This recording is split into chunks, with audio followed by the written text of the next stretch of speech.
मध्ये जे केलं ते जर आपण केलं तर निश्चित जगाच्या मालकाची कृपा झाल्याशिवाय राहणार नाही. हे दादांनो ऐका, प्रभू रामचंद्राचं चरित्र म्हणजे काही एखाद्या मंदिरातल्या मूर्तीची कथा नाहीये गड्यांनो.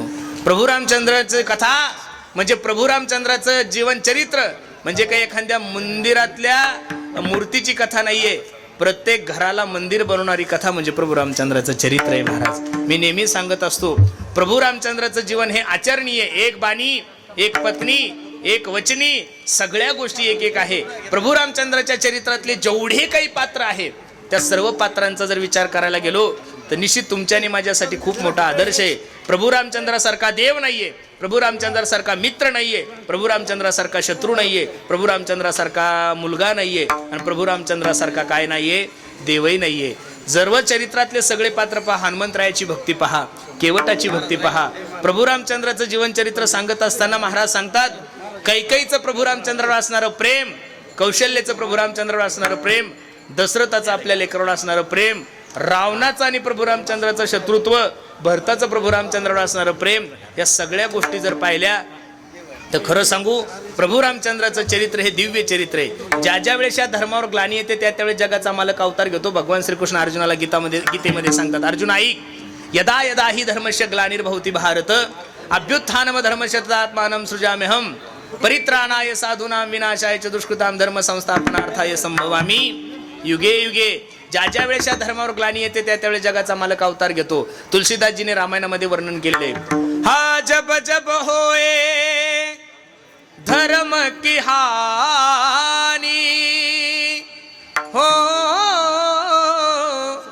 बाढ़ही असुर अधम अभिमानी. राम सिया राम जय जय राम. तब तब धरी प्रभु इको कमी कर विविध शरीरा हो हर ही कृपा निधि सजन पीरा. राम सिया राम जय जय राम. बसणारे मंडळी, ज्या ज्या वेळेस या धर्मावर ग्लानी येते त्या त्यावेळेस जगाचा मालक अवतार घेतो. तू कोबरायचं प्रमाण किती सुंदर पहा. धर्म रक्षावया अवतार केसी, धर्म रक्षावया अवतार घे, धर्म रक्षावया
येते त्या त्यावेळेस जगाचा मालक अवतार घेतो. बसणारे मंडळी, भगवान श्रीकृष्णाच्या चरित्रामध्ये प्रभू रामचंद्राच्या चरित्रामध्ये साम्य पहा कसं आहे.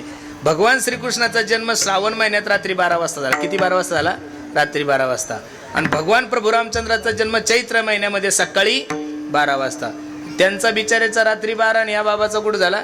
सकाळी 12 वाजता. बरं, प्रभू रामचंद्राचा जन्म राजवाड्यात झालाय आणि भगवान श्रीकृष्णाचा येरोड्यात झाला. असंही म्हणलं तर काही वावगस होणार नाही ना, जेलमध्ये झाला. भगवान श्रीकृष्णाच्या चरित्रामध्ये अनेक बाण्या, अनेक पत्न्या. प्रभू रामचंद्राचं चरित्र, एक बाणी एक पत्नी. बोलीला वाल्मिक तैसेची करीन आणि वरतोनी दाविन नामा म्हणे. मग प्रभू रामचंद्राचं चरित्र तुमच्या आणि माझ्यासाठी आचरणीय. अरे अख्ख्या महाराष्ट्राने नव्हे, अख्ख्या विश्वाने, अख्ख्या जगाने कैकेयीला नाव ठेवलं. पण खरं सांगू, कैकेयी सारखं प्रभू रामचंद्रावर प्रेम या जगामध्ये दुसरं कोणीच करत नव्हतं. तुम्हाला काही माहीत नसताना कोणावरही आरोपण कोणी काय म्हणतं म्हणून कैकेयीला नाव नका ठेवू. कैकेयीचं प्रभू रामचंद्रावर जेवढं प्रेम होतं तेवढं कोणाचंच नव्हतं. सकाळची वेळ आहे, प्रभू रामचंद्र एका विहिरीमध्ये उतरलेले. रघुनंदन हे जे नाव आहे ते कैकेयीने प्रभू रामचंद्राला ठेवलं होतं. हे रघुनंदना, विहिरीतून बाहेर आहे. प्रभू रामचंद्र म्हणतात, आई येतो, पण माझी एक विनंती आहे. माझ्या वडिलाकडे तुझे 2 वर आहे ग. हे ठरलेलं होतं, हे कैकेयीने मागून घेतलं नाही, कैकेयीला मागायला लावलं. प्रभू रामचंद्र म्हणतात, आई माझ्या वडिलाकडे तुझे 2 वर आहे. त्या एका वराने मला 14 वर्षाचा वनवास माग आणि दुसऱ्या वराने भारताला राजगादी. कैकेयी म्हणली, देवा, ए रामा, ए रघुनंदना, अरे तू म्हणजे माझा श्वास आहे, तू म्हणजे माझे डोळे आहे, आणि माझे डोळे जर निघून गेले तर मी आंधळी होऊन जाईल ना रे. मनुष्य सगळ्यांना जगू शकतो, पण श्वासच जर निघून गेला तर कसं जगायचं. आई, मी जर वनामध्ये नाही गेलो, मी जर अरण्यात नाही गेलो तर माझ्या शबरीचा उद्धार कसा होणार ग, माझ्या केवटाचा उद्धार कसा होणार, माझ्या बिभीषणाला मोक्ष कसा मिळणार, रावणासारखा महाराक्षस त्याचा वध कसा होणार ग. अनेक जन्मापासून हनुमंतराय माझी वाट पाहत आहे, त्या हनुमंतरायाचा उद्धार कसा होणार. हे आई, माझी विनंती तुला, कर न ग माझ्यासाठी तेवढं. पण प्रभू रामचंद्र म्हणतात, आई तू जर असा वर मागून घेतला तर अख्खं जग तुझ्या अंगावर थुकल, अख्खं जग तुला नाव ठेवल. त्यावेळेस कैकेयीच्या मुखातले वाक्य काय सुंदर आहे माहितीये का. प्रभू, हे रघुनंदना, तुला बरं वाटतंय ना, अरे तुला जर आनंद प्राप्त होत असेल तर समाजाने मला किती जरी बोललं तरी मी तुझ्यासाठी सहन करायला तयार आहे. एक गोड प्रमाण आहे. मेरे रोने से तुमको जो आए हंसी, मेरे रोने से तुमको जो आए हंसी, मैं रो रो के तुमको हसाया करू. देवा, अरे मी रडल्यानंतर जर तुला बरं वाटत असेल, मी रडल्यानंतर जर तुला आनंद होत असेल देवा, तर मी जीवनभर रडील, पण तुला मात्र त्रास देणार नाहीये. म्हणून कैकेयीला बोलावं एवढी आपली योग्यता नाहीये, कैकेयीला नाव ठेवावं एवढी आपली पात्रता नाहीये. म्हणून प्रभू रामचंद्राचं जे चरित्र आहे तुमच्या आणि माझ्यासाठी खूप आदर्श आहे. अरे हनुमंतरायाचं किती प्रेम होतं प्रभू रामचंद्रावर. सीताई साहेब मेकअप घरामध्ये मेकअप करत असताना आपल्या भांगामध्ये शेंदूर भरत होत्या आणि हनुमंतराय गेले, आई साहेब भांगामध्ये शेंदूर का भरतायत. त्यावेळेस हनुमंतरायाला सीतेने सांगितलं, हनुमंता, सौभाग्यवती माय माऊलीने आपल्या भांगामध्ये जेवढं जास्त शेंदूर भरला तेवढं तिच्या नवऱ्याचं काय होतं, आयुष्य वाढतं. हा बाबा जसा उठला तसा करमाडला गेला आणि करमाडला जाऊन डायरेक्ट शेंदुराचा डबाच घेऊन आला ना, अंगाला काय लावला, सर्व शेंदूर लावला. सीताई साहेब सांगू लागले, हे काय केलं तू हनुमंता. आई, तुम्ही एवढा शेंदूर लावला डोक्याला तर माझ्या प्रभूचा आयुष्य एवढं वाढतंय, मी अख्ख्या अंगाला शेंदूर लावला तर माझ्या प्रभू रामचंद्राचं आयुष्य किती वाढेल. हे सगळं जे चरित्र आहे ना महाराज, ते प्रभू रामचंद्राचं चरित्र आहे. लक्ष्मणाचं प्रभू रामचंद्रावर असणारं प्रेम, 2 मिनिटात एक उदाहरण सांगतो. लक्ष्मणजी आणि प्रभू रामचंद्रजी जनकपुरीमध्ये गेले. जनकपुरीमध्ये गेल्यानंतर दुसऱ्या दिवशी प्रभू रामचंद्राचा विवाह होणार, त्याच्या आदल्या दिवशीची रात्र आहे. प्रभू रामचंद्र आपल्या शयनगृहामध्ये विश्रांती करत असताना लक्ष्मणजी पायाची सेवा करत होते. पण सेवा करत असताना डोळ्यामधून पाणी येत होतं आणि ते पाणी ज्यावेळेस प्रभू रामचंद्राच्या पायावर पडलं त्यावेळेस प्रभू रामचंद्राला जाग आली. ए लक्ष्मणा, ए दादा, काय झालं रडण्यासाठी. काय नाही प्रभू.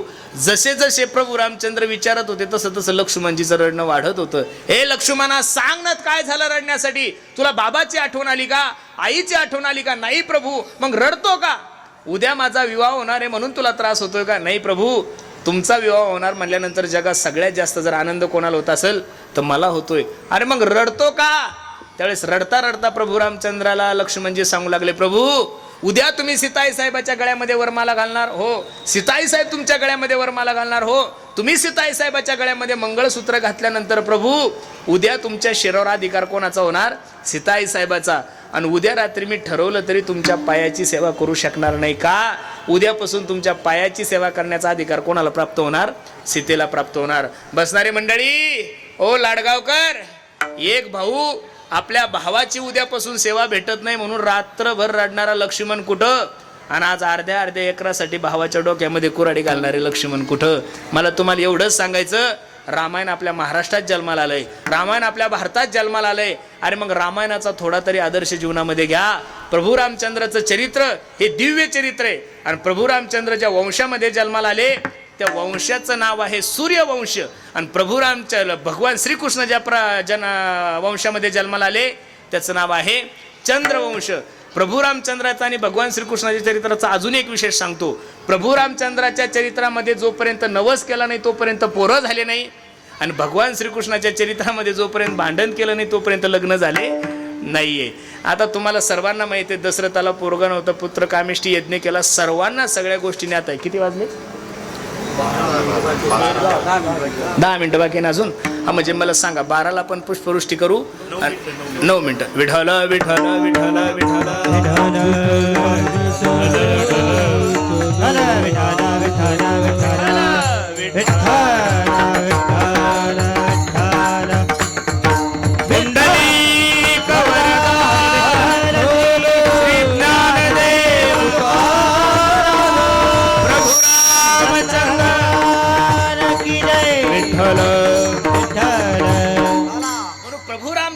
जन्म उत्सव हा सगळा महाराष्ट्रभर नव्हे अख्ख्या विश्वामध्ये आपले हिंदू मंडळी खूप आनंदानं साजरे करत आहेत. मी मगाशी तुम्हाला बोलून गेलो गड्यांनो, देवाचा उत्सव करणं हे तुमचं आणि माझं कर्तव्य नसून देवाचा उत्सव साजरा करणं हा तुमचा आणि माझा धर्म आहे. आपण गोकुळाष्टमी साजरी केलीच पाहिजेत, आपण हनुमंताची जयंती साजरी केलीच पाहिजेत. रामनवमी असेल, वामन जयंती असेल, नरसिंह जयंती असेल, महाशिवरात्र असेल, दत्त जयंती. का? अरे माणसाने देवाचे उत्सव साजरे केले तर पदरामध्ये पुण्य पडल, माणसाने साधूचे उत्सव केले तर पदरामध्ये पुण्य पडल. हल्ली तर मला हसूच यायला लागलं महाराज. लोक देवाचेही उत्सव करत नाही, लोक साधूचेही उत्सव करत नाही. हल्ली लोकांना लोकांचे उत्सव करायची खूप हौस आलेली आहे महाराज. 90 वर्षांच्या डंगऱ्यांना सुद्धा असं वाटतं आपले वाढदिवस साजरे केले पाहिजे. तू काय केलं या महाराष्ट्रासाठी नेमकं तुझा वाढदिवस साजरा करण्यासाठी? एक सांगू का महाराज, माणसाने माणसाचे उत्सव साजरे करणं म्हणजे गाठ. छत्रपती शिवाजी महाराज असेल, अहिल्याबाई होळकर असेल, डॉक्टर बाबासाहेब आंबेडकर असेल, अण्णाभाऊ साठे असतील, या लोकांचं जीवनचरित्र अभ्यासा. स्वामी विवेकानंद असेल, भगतसिंग असेल, राजगुरू असेल, ह्या लोकांचं जीवनचरित्र अभ्यासा. या लोकांनी समाजासाठी काहीतरी दिलेलं आहे गड्यानो, होत नाहीये. म्हणून माणसाने माणसाचे उत्सव साजरे करत जाऊ नये. ज्या माणसाने सामाजिक खूप चांगलं काम केलंय, गोरगरिबाचं कल्याण केलंय, गोरगरिबासाठी जर काही सुंदर काम केलं असेल तर त्याच्या उपकारातून ऋणी होण्यासाठी आपण त्यांचे उत्सव साजरे केलेच पाहिजेत. पण हल्ली कोणाचेही उत्सव साजरे व्हायला लागले महाराज. आमचं तर नशीब एवढं खराब झालेलं आहे, काही लोक म्हणून अवघड आहे. वाढदिवसाच्या कीर्तनाला कधी कधी तर मला एवढं हसू येतं. 2-4 दिवसापूर्वी मी एकाचा वाढदिवस केला. मी अभंग घेतला, अकल्पा विश्व व्हावे तया कुळा माझी या सकळा हरीच्या दाचा. खाली एक वारकरी जो म्हणून संतांचं चरित्र तुमच्या आणि माझ्यासाठी आणि देवाचं चरित्र तुमच्या आणि माझ्यासाठी पुण्यमय आहे. म्हणून प्रभू रामचंद्राचा उत्सव आपण थाटामाटात करतोय, केलाच पाहिजेत महाराज. का? प्रभू रामचंद्रासारखं दैवत या विश्वाच्या पाठीवर, अरे या समाजाला आदर्श देणारं व्यक्तिमत्व आहे प्रभू रामचंद्र. एक सांगू का, काय रावणाची सुद्धा भूमिका आहे. रावणाला माहित नव्हतं का? तो दशग्रंथी होता. रावण दशग्रंथी होता. 6 शास्त्र 4 वेद मुखोद्गत होते. बरं, रावणाला माहित नव्हतं का मी सीतेला घेऊन गेल्यानंतर माझा वध ठरलेला आहे? मग जो रावण ब्रह्मदेवापेक्षा बुद्धिमान होता, ज्या रावणाकडे 33 कोटी देवबंदी खाण्यात होते, रावणासारखा संस्कृतामध्ये तज्ज्ञ नव्हता, रावणासारखा संगीतामध्ये तज्ज्ञ नव्हता, मग रावणाला माहित नव्हतं का माझा अंत ठरलेला आहे? पण रावण मेला, पण रावणाने माघार घेतली नाही. का? रावणाने विचार केला, मग मी जर सीताई साहेबाला घेऊन गेलो तर प्रभू रामचंद्र मला आशीर्वाद देतील, माझ्या एकट्याचा उद्धार होईल, पण माझ्या कुळाचा उद्धार होणार नाही. म्हणून रावण मेला पण सीतेला सोडलं नाहीये. रावण ज्यावेळेस रणांगणात पडला होता ना महाराज, त्यावेळेस राम राम राम राम लक्ष्मणजी म्हणले, प्रभू रावण तुम्हाला हाक मारतोय. शेवटचे श्वास मोजत होता, नाका तोंडातून रक्त येत होतं, आणि रावण आणि प्रभू रामचंद्राला सांगितलं, ए रावणा, ए रामा, तू मला काय हरवशील रे? तुझ्यात ताकद नव्हती गड्या मला हरवण्याची, कारण की मी सगळ्यात ताकदवर माणूस होतो. पण रावणाचे जे वाक्य, हुशार माणसाने लक्ष देऊन ऐका फक्त. रावण काय म्हणतोय माहितीये का? रावण रामाला सांगतोय, रामा तू मला काय हरवणार रे? तुझ्याकडून ताकद नव्हती मला हरवण्याची. 33 कोटी देवबंदी खाण्यात होते माझ्या. अरे 9 ग्रहाच्या पायऱ्या होत्या, एवढा माणूस मी श्रीमंत होतो, पण माझ्या हरण्याचं कारण हे झालंय रामा, तुझा भाऊ तुझ्या सोबत होता आणि माझा भाऊ माझ्या सोबत नव्हता, तो तुझ्या सोबत होता, म्हणून माझा अंत झालाय. म्हणून भावाने भावासोबत राहिलं पाहिजेत महाराज, बरोबर आहे का नाही? अरे बिभीषण रामाला मिळाला म्हणून तर रावणाचा अंत झालाय ना महाराज. रावणाला मारायचं कसं हे कोणी सांगितलं होतं? बिभीषणाने सांगितलं होतं. म्हणून प्रभू रामचंद्राचं जेवढं काही चरित्र आहे ना महाराज, तेवढं सगळं आदर्श आहे. मला प्रभू रामचंद्राचं नाव दगडावर टाकल्यानंतर समुद्रामध्ये दगड तरत होते. हे काही राक्षसाने कोणाला सांगितलं? रावणाला सांगितलं, रावणजी प्रभू रामचंद्राच्या नावानं दगड सुद्धा तरतात. आता रावण म्हणे तुमच्या नावानं सुद्धा दगड तरले पाहिजेत. रावण काय करायचा, दगडावर नाव टाकायचा रावण आणि तो दगड जवळ घ्यायचा आणि पाण्यात टाकायचा आणि तोही दगड तरायचा. सगळे लोक म्हणे की रावण महाराज की, प्रभू रामचंद्राच्या नावान दगड तरतात असं नाही, रावणाच्याही नावान दगड तरतात, रावणाच्याही नावान दगड तरतात. पण आपला नवरा किती पाण्यात हे लोकायला जरी माहित नसेल तर बायकोला माहित असतं ना. मंडोदरीनं रावणाला जवळ घेतलं, म्हणे खरं सांगा तुम्ही काही देव नाही म्हणे, देवाच्या नावानं पत्थर तरणं दगड तरणं साहजिक आहे, मग तुमच्या नावानं दगड कसे ठरले. त्यावेळेस रावणानं सांगितलं हे इति गुहे तर मग मी कोणाला सांगू नको, तू बायको म्हणून तुला सांगतो. मी दगडावर नाव रावण टाकलं आणि दगडाला जवळ घेतलं आणि दगडाच्या कानात सांगितलं बाबा तुला रामाची शपथ आहे, बुडू नको. तुला कोणाची शपथ आहे, रामाची शपथ आहे. महाराज प्रभू रामचंद्राचं चरित्र तुमच्या आणि माझ्यासाठी खूप आदर्श आहे. आपण प्रभू रामचंद्राचे जन्माचा अभंग घेणार आहोत आणि अभंग झाल्यानंतर पुष्पवृष्टी होईल. पण तत्पूर्वी 2 मिनिटं सर्वांनी माझ्या पाठीमागं भगवंताचं भजन करा. अगोदर अभंग घेऊ.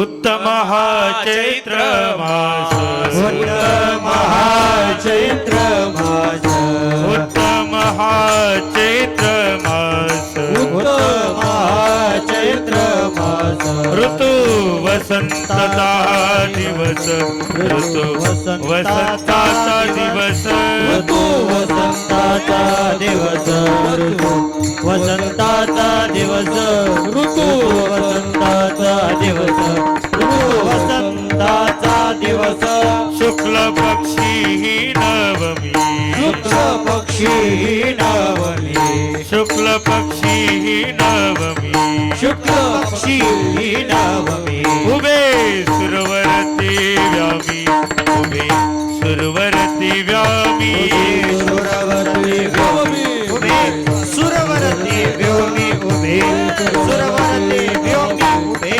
सुरवरती व्योमी, मध्यानाशी दिन का कर, मध्यानासी दिवाकर, पळभरी होया स्थिर, पळभरी होय स्थिर, धन्य मित्र त्रिभुवनी, धन्यमित त्रिभुवनी, माझे वंश चक्र पाणी, माझे वंश चक्र पाणी, वंशे चक्रपाणी, वंशे चक्रपाणी, वंश चक्रपाणी, वंश चक्रपाणी, शुभ मित्रदायी दिशा, वेददाये दिशा, आनंद नर नारी शेषा, नर नारी शेषा, नाई कौश सत्तेचे बाण, कौशे बाण, गर्वी आले नारायण, गर्वी आले नारायण, गर्वे आले नारायण, आले नारायण, गर्वे आले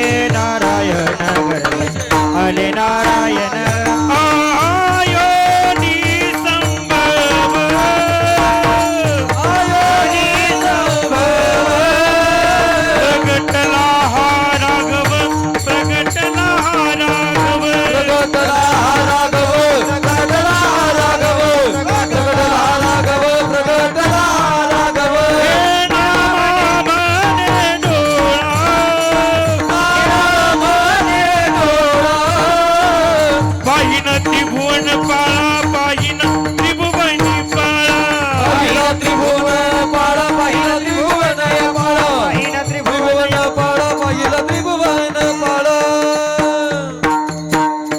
प्रभू चंद्र भगवान की जय, प्रभू रामचंद्र चंद्र भगवान की जय, प्रभू रामचंद्र भगवान की जय.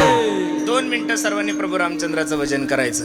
श्रीराम जय राम जय जय राम, श्रीराम जय राम जय जय राम, श्रीराम जय जय राम, श्रीराम जय राम जय राम, श्रीराम जय राम जय जय राम, श्रीराम जय राम जय जय राम, श्रीराम जय राम जय राम, श्रीराम जय राम जय जय राम,